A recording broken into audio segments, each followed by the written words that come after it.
What's up guys, Justin here with TheSketchUpEssentials.com. So in today's video we're going to talk about how to quickly import custom textures and position them on objects in your SketchUp models. So before we get started, just a reminder that the SketchUp Essentials course is currently on sale. So the SketchUp Essentials course is my step-by-step training for SketchUp that'll teach you how to use the program from start to finish. It's got a ton of instruction in there as well as example files. We've also got a community forum where you can ask questions, and we do live calls where you can actually get on a call with me and get your questions answered. So if you do want to learn how to use SketchUp, you can check that out at TheSketchUpEssentials.com/course. Now let's go ahead and just jump into it. All right, so I'm going to pull down this picnic table model from Corey D in the 3D warehouse. And so if you look at this model right now, it's very simple, right? It doesn't even have like a texture applied to it. It just has a color. I'm going to go ahead and I'm going to explode this right here. Then I think I'm going to go ahead and explode it again, just so I can get to the individual parts and pieces a little bit easier. But if you look at this, notice how it just has a brown color applied to it. And so what we could do in order to adjust that is we could come in here and, oh, none of these are modeled with components. That's okay. We can talk about that in another video. But right now what we could do is we could come in here and I'm going to double click on the face of this object and I'm going to apply a wood material from inside of SketchUp. And so I'm going to go ahead and apply the wood cherry original just for right now, just so we can take a look at this. So notice what we've done is we've applied a texture to this board. However, the texture doesn't really look very good, right? So it's low resolution. It doesn't really look like a board, but we can't pick like the lumber butt joined because that just doesn't look very realistic at all. It just looks kind of weird, right? So what I want to talk about is I want to talk about how to import better textures and apply them to this surface. So what we're going to do is we're going to bring in a couple free textures from textures.com. So there's a texture in here called Wood Planks Clean 61, and it's basically a wood texture that is a picture of a bunch of boards placed together. So I've downloaded that and I'm just going to bring it into my model. So there's a bunch of ways that you can do this. I find it easiest to just drag the texture image into SketchUp right here and not mess around with any of this. So I just drag it in and now it's in SketchUp as an image. However, the problem is I want to sample it and get this image that's on here and I can't do it. So I'm just going to right click and I'm going to explode this. As soon as you explode this to an actual face with a texture applied to it, then you can sample this texture image right here, and you can apply it as a texture. So I've basically added it to my model in this case.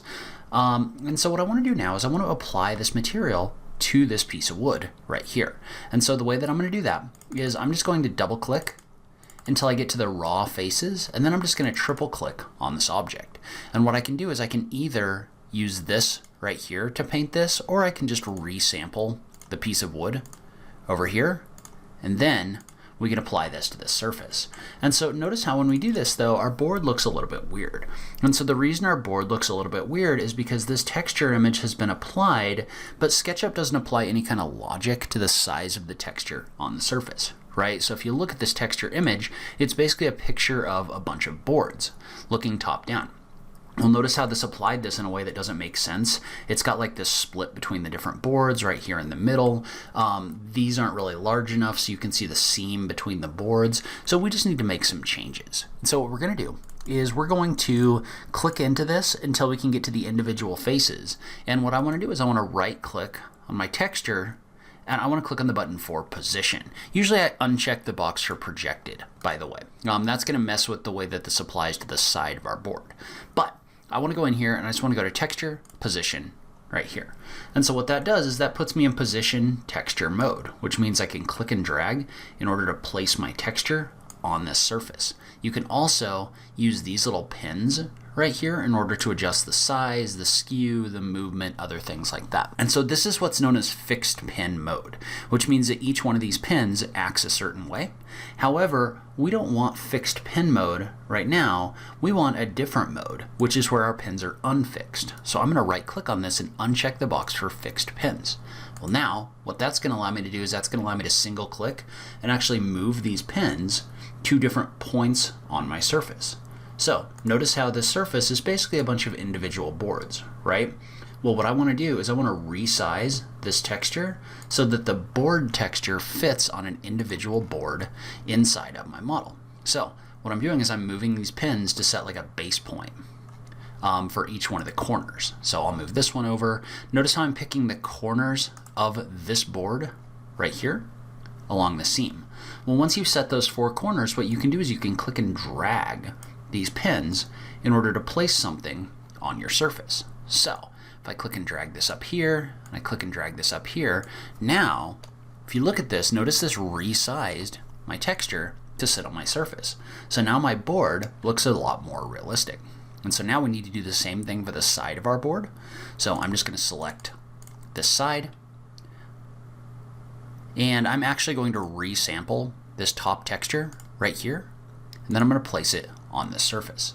And notice how this is a little bit weird when it gets applied to the side of the surface. So what I want to do is I just want to right click on this texture, go to texture, and click on reset position. That's just going to reset this position, and it's going to allow me to kind of start fresh. But what I want to do for this one is I want to right click on it and go down to texture, and under position I want to right click and rotate it 90 degrees. And so this time what I want to do is I want to take this texture and I want to resize it again, but I'm just going to do kind of a custom resize in here. So I'm just going to do a position texture, I'm going to right click, and in this case I'm actually going to go to fixed pins mode right here.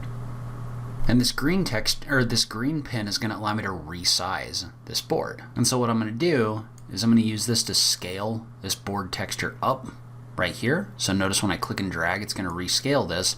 Then I can just click and drag in order to set this on this surface. And you can find a portion of your wood that looks good on the end here. Usually I try to keep any of the large knots away from the corners just so it's not obvious that they don't continue around the corner, but it's really not that big of a deal. So now if you look at this, notice how I've got a more realistic wood texture on the 2 ends here. Well then, what I would do is I would just apply the same thing to the other sides. So I'm going to do that really quickly just so you can kind of see our next step. So now we're in pretty good shape. Our board looks more realistic than it did before. Notice how our ends don't look right. The reason these don't look right is because the ends of boards don't look this way. What happens with boards is they actually get cut by a saw on the end here. So what we need to do is we need to pick a completely different texture because our ends are going to look different. So what I'm going to do is I'm going to go back to textures.com, and under the wood you're going to notice there's a section for ends, and in particular there's a couple different images over here of the ends of wood. So you can download this image right here and bring it into SketchUp, and then we can place it on the board ends. So what we're going to do is I've already downloaded that material. We're just going to do the same thing we did before, where I'm just going to drag the ends into SketchUp right here. I'm going to go ahead and move this over a little bit, and I'm just going to explode it. So now I've got my wood ends texture in here that I'm ready to apply. So I'm just going to sample it right here, and then I'm going to double click into my object right here. And what I want to do is I want to apply this texture image to this surface. And again, make sure that you uncheck the box for projected. But now what we need to do is we need to reposition this end, which is really easy to do. We can just right click on it and click on position texture. And in this case, these are sized maybe about right. So what I can do is I can just resize this right here. The other thing we could do is we could go back into the non-fixed pin mode and just pick the corners of one of the pieces of wood like this. And then we could click and drag them in order to make them align with our end piece of wood. And so the other thing that you might notice is the coloration on this is a little bit off, not massively off, just a little bit. So probably what I would do in this situation is I would probably go into my edit textures for this material and I would check the box for colorize. Well, what that's going to do is that's going to allow me to adjust the color of my texture just by adjusting this right here. So I can adjust the slider to adjust the brightness. I can click and drag this in order to select or add more yellow or orange, or I could also use a match color on screen. So I could click on match color on screen and I could actually click on the surface right here in order to make this match up better. But then we would just do the same thing on the other end of our board. So something like this. And we'd apply the texture over here. And if you wanted to, you could move this around, so you could reposition this so you have another board on the end if you wanted this to look a little bit different, like this. And so usually what I would do in a situation like this is I wouldn't go through and remap every one of these boards individually. What I would do instead is I would just, if this was a component, I would just replace it, but it's not a component. So I'm just going to create a copy right here, and I'm going to get rid of this other board. So I'm going to delete the other board right here. And then one other thing that I might do is I might either rotate my board in place like this, because notice how the different textures are different in here, or I might come in here and just individually reposition this texture to another board that's in here, just so I'm not getting the exact same wood grain multiple times in a row. So I might do something like this. So that way you've got some kind of like, you've got some variation in the boards that you're using. You might also take this and just scale it to -1 so that you get the other end piece over here, so these aren't exactly the same. And then from there, we would just do the same thing where we would just replace the other boards like this. And then we could do this on the top as well. So I would create a board here. I'm just going to cut it, go outside this group, and I'm going to do an edit, paste in place. And I'll just use the move tool in copy mode to create my 4 copies.